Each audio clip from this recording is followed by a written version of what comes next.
எங்க அப்பா நான் கேட்டதெல்லாம் வாங்கி குடுப்பாரு தெரியுமா? நான் ஸ்கூலுக்கு போம்போது சைக்கிள் வேணும்னு கேட்டேன், சைக்கிள் வாங்கி குடுத்தாங்க. காலேஜுக்கு போகும்போது பைக் வேணும்னு கேட்டேன், பைக் வாங்கி குடுத்தாங்க. எப்படி ஒரு ராஜ வாழ்க்கை வாழ்ந்தேன் தெரியுமா? ஆனா மாப்பிள்ளைங்கிற விஷயத்துல மட்டும் ஒரு சைக்கோவ பார்த்து எனக்கு முடிச்சுட்டாங்க. அப்படின்னு சொல்லிட்டு சொல்லுவா நிலா. அது சோழன் சொல்லுவான், "விடுங்க" அப்படின்னு சொல்லும்போது, "எப்படிங்க? எனக்கே வந்து தெரியுது அவன் சரியில்ல" அப்படின்னு. அப்ப அவங்களுக்கு மட்டும் எப்படி அது கரெக்ட்டா தெரிஞ்சுச்சு?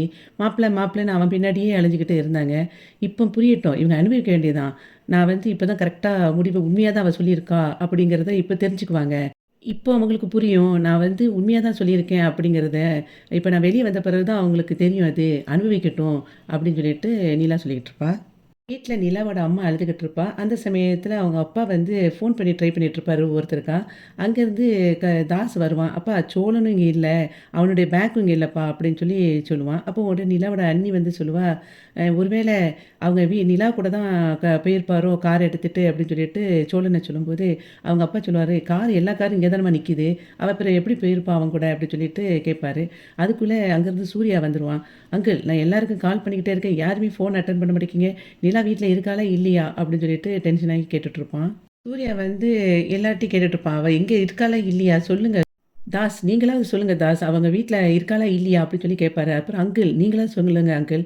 உங்க பொண்ணு வீட்ல இருக்காளா? இல்லையா?" அப்படின்னு மாறி மாறி கேட்டுட்ருப்பான். எல்லாருமே அப்படியே சைலன்ட்டா இருப்பாங்க. உடனே சூர்யா சொல்லுவான், நான் நெனச்சேன். அவ ஃபோன் பேசும்போதே வந்து ஹாரன் சவுண்டு, டிராஃபிக் சவுண்டு எல்லாமே கேட்டுச்சு. அவ கண்டிப்பா வீட்லயே இருக்க மாட்டா. வெளிய தான் இருப்பான்னு.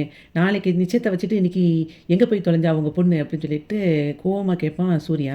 நாளைக்கு நிச்சயத்த வச்சுக்கிட்டு இந்த நேரத்தில வெளிய எங்க அனுப்புனீங்க அவள? அப்படிங்கிற மாதிரி வீட்ல கேட்பான். அதுக்கப்புறம் அவ அது எவ்வளோ திமிரா ஃபோன்ல பேசினா தெரியுமா? இந்த கல்யாணம் நடக்காது அப்படிங்கிறதையும் அவ தெளிவா சொல்லிக்கிட்டு இருந்தா.